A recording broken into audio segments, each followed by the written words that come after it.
오늘 우리에게 주시는 하나님의 말씀은 마태복음 19장 23절에서 30절 말씀입니다. 제가 시작하여 한 절씩 교독하시고 마지막 절은 합독하시겠습니다. 예수께서 제자들에게 이르시되 내가 진실로 너희에게 이르노니 부자는 천국에 들어가기 어려우니라. 다시 너희에게 말하노니 낙타가 바늘귀로 들어가는 것이 부자가 하나님의 나라에 들어가는 것보다 쉬우니라 하시니, 제자들이 듣고 몹시 놀라 이르되 그렇다면 누가 구원을 얻을 수 있으리이까? 예수께서 그들을 보시며 이르시되 사람으로는 할 수 없으나 하나님으로서는 다 하실 수 있느니라. 이에 베드로가 대답하여 이르되 보소서, 우리가 모든 것을 버리고 주를 따라싸운데 그런즉 우리가 무엇을 얻으리이까? 예수께서 이르시되 내가 진실로 너희에게 이르노니 세상이 새롭게 되어 인자가 자기 영광의 보좌에 앉을 때에 나를 따르는 너희도 12 보좌에 앉아 이스라엘 12 지파를 심판하리라. 또 내 이름을 위하여 집이나 형제나 자매나 부모나 자식이나 전토를 벌인 자마다 여러 배를 받고 또 영생을 상속하리라. 그러나 먼저 된 자로서 나중되고 나중된 자로서 먼저 될 자가 많으니라. 아멘. 오늘 본문은 어제 본문의 이야기에서 이어집니다. 마태, 마가, 누가가 세 복음서에서 각각 언급하고 있는 이 이야기는 부자이고 또 관원이기도 한 청년이 예수님께 질문을 해오면서 시작되었습니다. 이 청년은 소위 말하는 엄친아였습니다. 그 표현 아시나요? 엄마 친구 아들의 준말입니다. 집에 와서 엄마가 아들에게 야, 엄마 친구 아들은 이랬댄다 하며 그 부러움을 쏟아내면 기분 좋아하는 아들은 없습니다. 엄친아는 저 성공한 아이, 공부 잘하는 아이, 그래서 하버드 들어가고 출세하고 게다가 잘생기기까지 해, 운동도 잘한대. 한마디로 사람들의 시선이 머무르고 부러움을 한 몸에 받고 있는 자를 칭하는 말입니다. 그 청년은 바로 그런 자였습니다. 그는 젊은데 일찍 관원이 되었고 거기에다 재력도 있습니다. 그뿐만 아니라 종교적, 윤리적 측면에서도 탁월한 자였습니다. 그러한 계명들은 어려서부터 다 지켰나이다 자신 있게 대답했던 그런 자였지요. 그렇게 다 가진 자였는데 뭔가 부족하다고 느꼈는지 영생에 대한 질문을 예수님께 가지고 왔던 것입니다. 그런 그에게 예수님께서 한 가지 제안을 하십니다. 내 소유를 팔아 가난한 자들에게 나눠주고 나를 따르게니 하신 것이었어요. 그러자 그는 슬픈 얼굴을 하고 근심하며 돌아갔다고 합니다. 그것은 그에게 너무나도 어려운 일이었습니다. 그때 예수님께서 이렇게 말씀하십니다. 오늘의 구절 23절, 24절 함께 읽어보겠습니다. 예수께서 제자들에게 이르시되 내가 진실로 너희에게 이르노니 부자는 천국에 들어가기 어려우니라. 다시 너희에게 말하노니 낙타가 바늘귀로 들어가는 것이 부자가 하나님의 나라에 들어가는 것보다 쉬우니라 하시니. 그때 제자들이 이 이야기를 듣고 몹시 놀랍니다. 25절에 제자들이 듣고 몹시 놀라 이르되 그렇다면 누가 구원을 얻을 수 있으리이까? 아니, 딴 사람도 아니고 그 청년이 best of the best인데 공부 잘하고 성공했고 윤리적으로도 탁월한 그가 바로 그런 사람이 하나님 나라에 못 들어간다면 도대체 누가 들어간단 말입니까? 여기서 부자에 대해 잠깐 생각해 보겠습니다. 부자는 돈이 많은 자가 부자, 그런 부자가 있고요. 지식이 많아 부자인 사람도 있습니다. 여러 디플로마를 소유하고 있는 자는 고등학교를 겨우 검정고시로 패스한 자에 비하면 부자지요. 많이 갖고 있는 자가 부자입니다. 그리고 그 가진 것이 자기의 일부가 되어 있습니다. 자기의 자랑이고 프라이드입니다. 큰 집이, 비싼 차가, 비싼 브랜드의 가방이 나의 일부가 되어 있고 또 내가 어떤 사람인지 결정 지어준다고 생각합니다. 외모로, 인기로 부자인 사람이 있는가 하면 또 권력이 많이 갖게 해주기도 합니다. 어떤 위치와 스테이터스가 부자인 사람이 있고 쌓아 올린 업적들이 그런 업적들로 부자가 된 사람도 있습니다. 모든 부러움을 한 몸에 받고 있는 그 자가 바로 부자입니다. 그리고 예수님은 부자가 천국에 들어가는 것이 낙타가 바늘기에 들어가는 것보다 어렵다 이렇게 말씀하셨습니다. 구원을 깊이 있게 다룬 이 찬송가 들어보셨을 거예요. 돈으로도 못 가요 하나님 나라, 힘으로도 못 가요 하나님 나라. 아시죠? 벼슬로도 못 가요 하나님 나라, 지식으로 못 가요. 3절은 어여뻐도 못 가요, 얼짱이어도 몸짱이어도 못 가요 하나님 나라. 마음 착한다고 가는 게 아니랍니다. 마음 착해도 못 가요 하나님 나라. 다 못 가요. 모든 사람이 죄를 범하였음에 하나님의 영광에 이르지 못하더니 하고 성경은 말합니다. 아무도 들어갈 수 없습니다. 그 제자들에게 예수님은 26절에 이렇게 말씀하십니다. 사람으로서는 할 수 없으나 하나님으로서는 다 하실 수 있느니라. 네, 놀라운 하나님의 구원 계획이 있으셨습니다. 독생자 예수님을 보내주셨고 십자가의 죽으심과 부활을 통해 우리로 살 길을 열어주셨습니다. 거듭나야 가는 나라 하나님 나라, 믿음으로 가는 나라 하나님 나라. 그런데 왜 예수님께서 유독 이 부자가 천국에 들어가기 어렵다고 하셨을까요? 그것은 아마도 구원받으려면 먼저 가난해져야 하기 때문이라는 생각이 듭니다. 어쩌면 가난한 자는 천국행 길에서 한 발 앞선 것 같습니다. 예수님께서 그러셨죠. 가난한 자는 복이 있나니 천국이 저희 것이며. 부자들은 복음 앞에서 먼저 부자의 옷을 벗어야 합니다. 지식인들은 복음 앞에서 세상의 지식이 소용없음을 깨달아야 합니다. 그렇게 잘났다고 자랑하던 그 어떤 것도 복음 앞에서 아무것도 아님을 깨닫고 내려놓아야 합니다. 영생은 내가 노력해서 뭔가 하나를 더함으로 가질 수 있는 게 아니죠.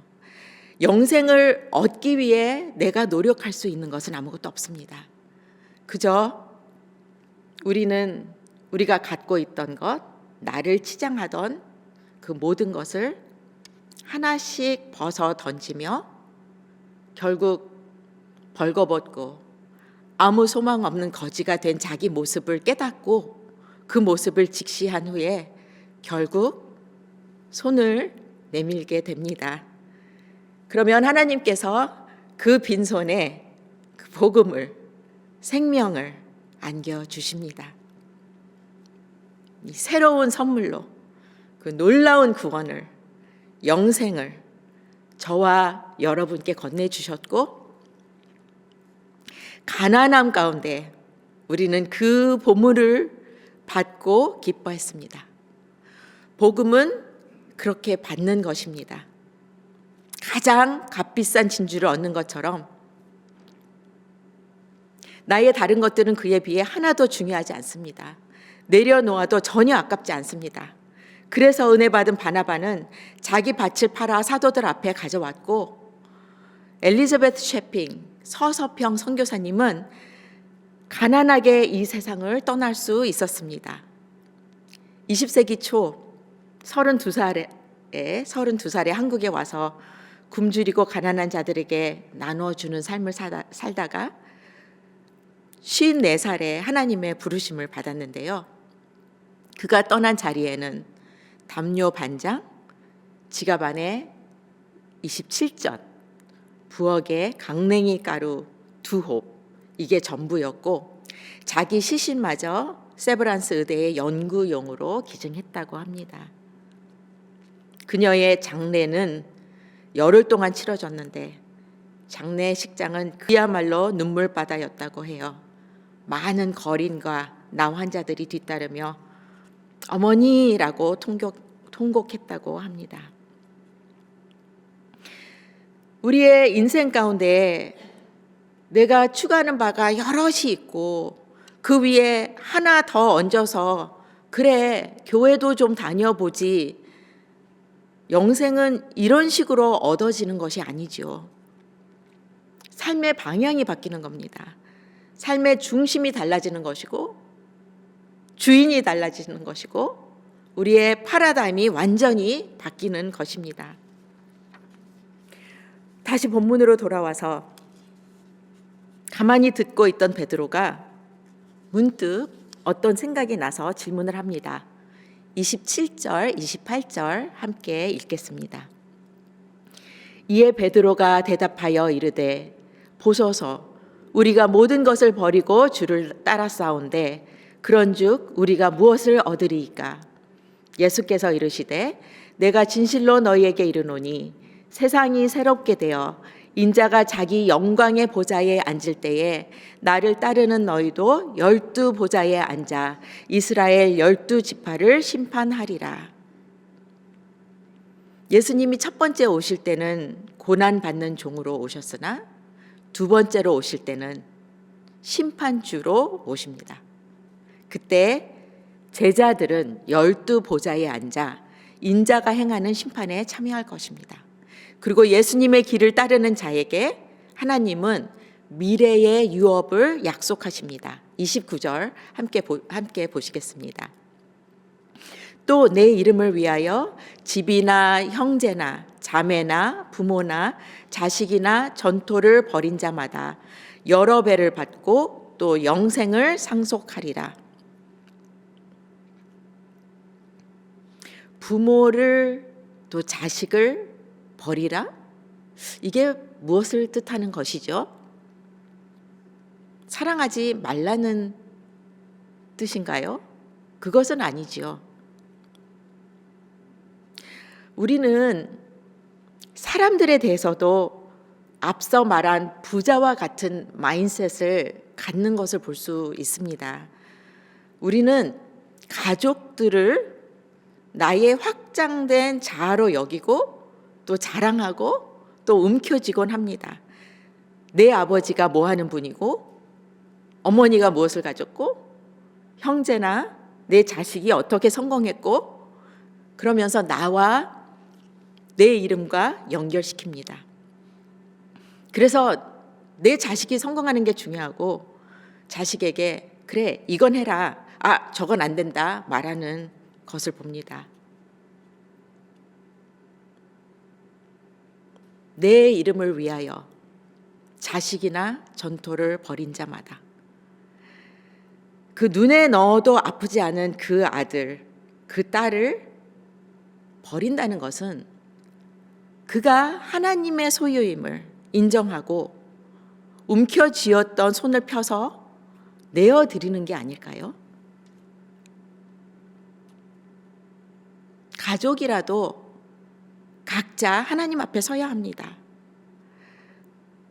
꽉 쥐고 있던 것을 펴내어 드리면 그 가족은 콩가루처럼 흩어질 것 같은데 아니요. 오히려 하나님께서 일하시며 그 관계를 아름답게 가꾸어 주실 것입니다. 요한과 야고보가 부모와 그 어부 일을 버리고 예수님을 쫓았을 때 그 아버지 세베대가 어떻게 반응했을 거라고 성경이 언급하고 있진 않지만 그 어머니 살로메가 재물을 가지고 예수님을 섬겼다라는 것을 볼 때 아버지 세베대도 그것을 기뻐했을 거라는 생각이 들어요. 그 성경 이야기를 드라마로 그린 유명한 그 초슨 시리즈를 보면 그렇게 그리고 있는데 그게 실화에 참 가깝겠다 싶었습니다. 마지막 구절 30절을 보겠습니다. 그러나 먼저 된 자로서 나중되고 나중된 자로서 먼저 될 자가 많으니라. 우리는 저 사람 크리스찬 맞아? 예수님의 제자가 맞아? 가끔 이런 질문이 뇌리를 스칠 때가 있습니다. 그런데 본문에서 예수님의 말씀처럼 우리는 섣불리 사람을 판단하지 말아야겠습니다. 우리는 다 알 수가 없는 거죠. 처음에 보았던 어떤 이의 열심과 헌신이 결국은 자기 이름을 위한 행동이었을 수 있는 거고요. 처음에 참 별 매력 없이 보였던 어떤 이가 하나님 나라에서 보석처럼 빛날 수 있기 때문입니다. 하나님을 따르는 자들에 대해서는 하나님께서 친히 판단하실 것이기 때문에 우리는 판단하지 말아야겠습니다. 로마서 14장에 이런 구절이 있습니다. 우리말 성경으로 읽어드릴게요.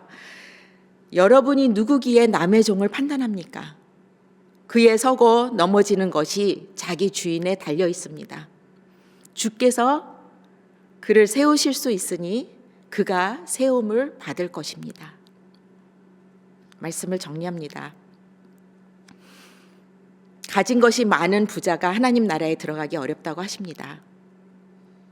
그런데 그 불가능한 일을 하나님은 하십니다. 우리 한 사람 한 사람이 얼마나 가난한 자들인지 알게 하시고 그리고 주님께 이 부끄러운 손을 내밀게 하십니다. 세상에 없을 진주 같은 복음을 받게 하시고 청지기로 귀히 쓰임 받으며 살아가게 하십니다. 내게 주어진 것들은 주님께서 잠깐 맡기신 것들임을 주님께서 쓰시겠다 하시면 기쁘게 내어줄 수 있습니다. 움켜쥐었던 물건도 사람도 나의 소유가 아님을 고백합니다. 천국을 소유한 자들은 오늘도 자랑할 것이 하나 없습니다. 오직 십자가만 자랑할 뿐입니다. 기도하시겠습니다.